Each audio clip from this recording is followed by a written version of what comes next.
Good morning and welcome back to the Haven Financial Group radio show. Thanks for listening. Feel free to give us a call, 612-504-8400 or havenfinancialgroup.com. Visit us online, all kinds of retirement tools. And, after that last segment, Kim, I think it's important to point out that with retirement planning, financial planning, call it whatever you want, there is no one-size-fits-all strategy. And the same may not be true for your brother, your sister, your neighbor, whomever it is we're speaking to. There's differences, some strategies that may make sense to you, others that may not make sense for others. So again, that's where it's important to give us a call. There is no cost, no obligation. Sit down over a nice cup of coffee and cookies or healthy snacks too. And guess what? You may learn something you never learned before. There might be some things pointed out that you go, wow, I've been doing it this way, and maybe I should have been doing it this way. What's better than some insight or a second opinion? I know some of the listeners feel loyal, and that's great. I come from small town, Candy, Ohio, Minnesota. My wife says I'm loyal to a fault, but if you're not getting the attention, you should be getting the attention. And again, that's where we're able to help lots of people in what we enjoy so much 5 days a week at the office. Who wants healthy snacks? Well, we just say that, not too many people, but we're trying to push that with the cookies. That's very kind of you. That's very good. Kyle is with us this morning. He is a certified financial advisor, financial planner rather, on the investment team there at Haven. Let's talk about some of the mistakes, Kyle. When you think about this and people start to adjust their portfolios because they get panicked because we've had this inflation that has, really meant prices going up. What are some of the mistakes that people you have seen them maybe knee-jerk reaction make, and how can we avoid those? A couple of the biggest mistakes that I've seen is, one, people wanting to buy gold and silver, precious metal type things. Mm-hmm. The other one is going to cash or just buying, CDs, liquidating all their investments and just going into those types of products. And gold has been sought out to be an inflation hedger.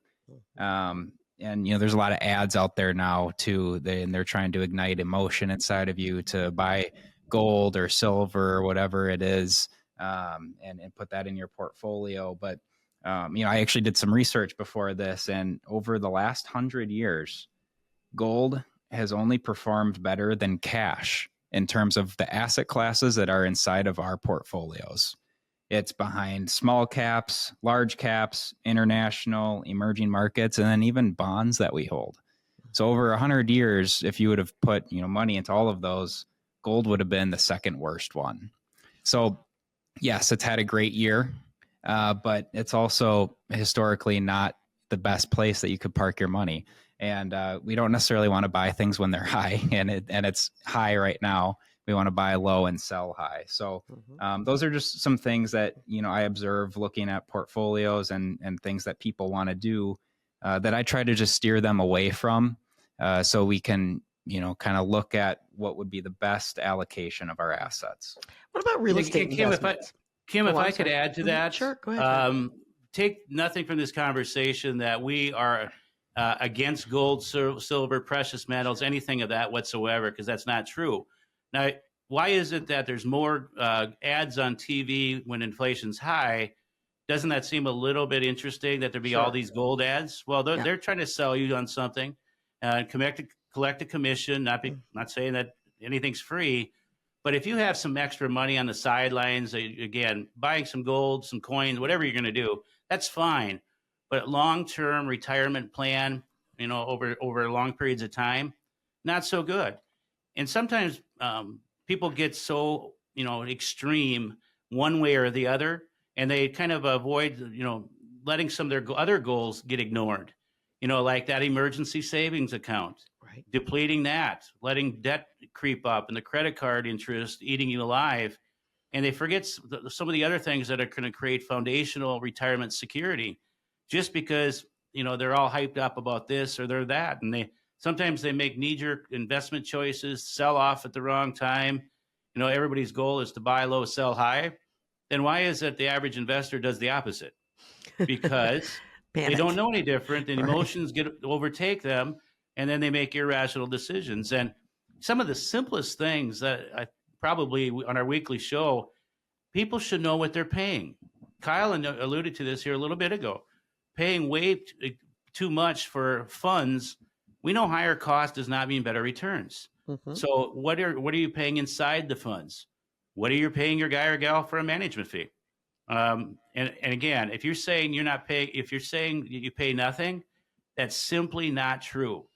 And I hate to put it, I would say that's ignorance, because they're getting paid some way, and they should. Mhm. Sure. But 80% of the time when I ask folks what they're paying, this is the response I get. Larry, that's a really good question. We have no idea.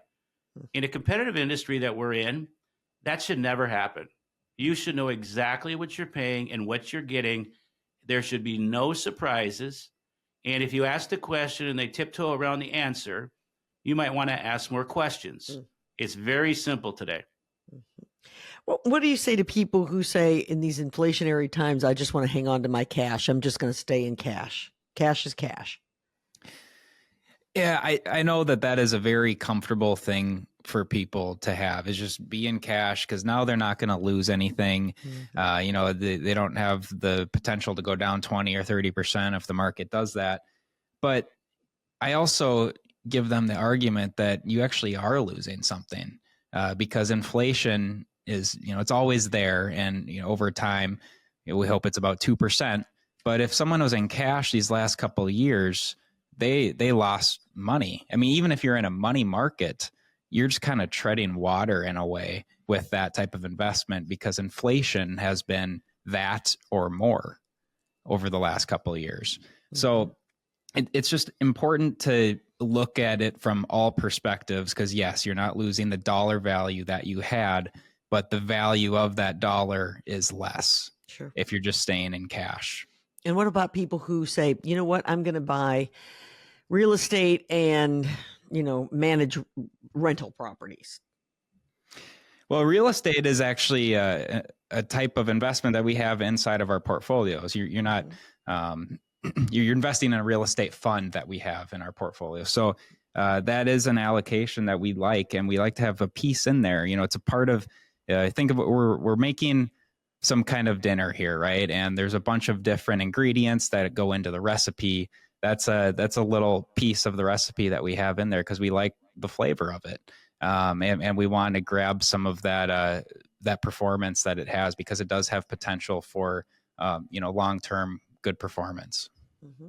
Yeah, Kim, if I may add, when it comes to cash, I've Sure. been doing this a long time, and those that are maybe more seasoned in retirement, that meaning a little bit older in retirement, with respect, so many of them maybe grew up in the Depression, Mm-hmm. or their parents. So numerous times over the years when I've seen a large amount, I think of a couple actually in rural northern Minnesota that I visited some time ago. And I said, no, why are you guys sitting on $150,000 in cash? And the husband goes, because that's what my wife wants. And it proceeded to have a conversation that we grew up in the Depression. That $150,000 in cash is my wife's security blanket, Mm-hmm. and that's where it's going to be kept. I'm like, I get you loud and clear. Mm-hmm. So for them, it's a security blanket. I get it. Although I see most folks not having enough liquidity, and that's not a good recipe to go into retirement either. So it's the right balance on on what you have. I think of one of my clients, Ed from Egan. He doesn't have anything in the stock market. He's got plenty of money. He goes, why do I need to take risk in the market? He goes, I got plenty of money and I can live off 4 or 5% interest. Mm-hmm. Well, it's not for us to tell him he should have it in the market. Now, somebody else might say, well, that's really silly. So again, it comes back to everybody's situation's different, Sure. maybe similar, but it's not one glove fits all.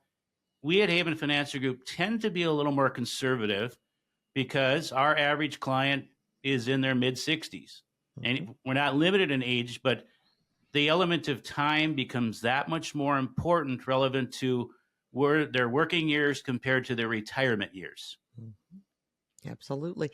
Well, you've brought it right back to where we started in this segment. And again, one size does not fit all. And for that reason, it's probably best that you don't ask your next door neighbor what he's doing for his retirement or your brother-in-law, but instead you partner with a group like Haven Financial Group to find out what's best for you so that you thrive in your retirement. 612-504-8400. That is the number. You can reach the Haven Financial Group folks. You can set up a free consultation. Go in, sit down, and talk about your goals in retirement and how you can meet those goals. 612-504-8400 or havenfinancialgroup.com. Gentlemen, this has been great fun. Lots of great information. We took a subject like inflation, and it's not a fun subject, but we made it interesting and I think informative. Yeah, I think so too, Kim. A few timelines to be pointed out here at the end of the show. We are in the fourth quarter. End of the year is getting close. Are you tax planning? Did you take advantage of any Roth conversions here fourth quarter? The deadline's the end of the year. They really need to be done by no later than the middle of December at the latest. Have you taken distributions? Do you need to take distributions? Are there any last second withdrawals that need to be done?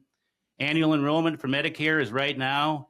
Lots of people need help in this area because Medicare has got a lot of different changes. Of course, Glenn and Isabel at the office are able to help lots of folks. So all these retirement puzzle pieces, do you have all the pieces? Do they go to the same puzzle? We'd love the opportunity to visit more with you. Give us a call at 612-504-8400 or havenfinancialgroup.com. Great to be with you again, Kim, and I look forward to next week.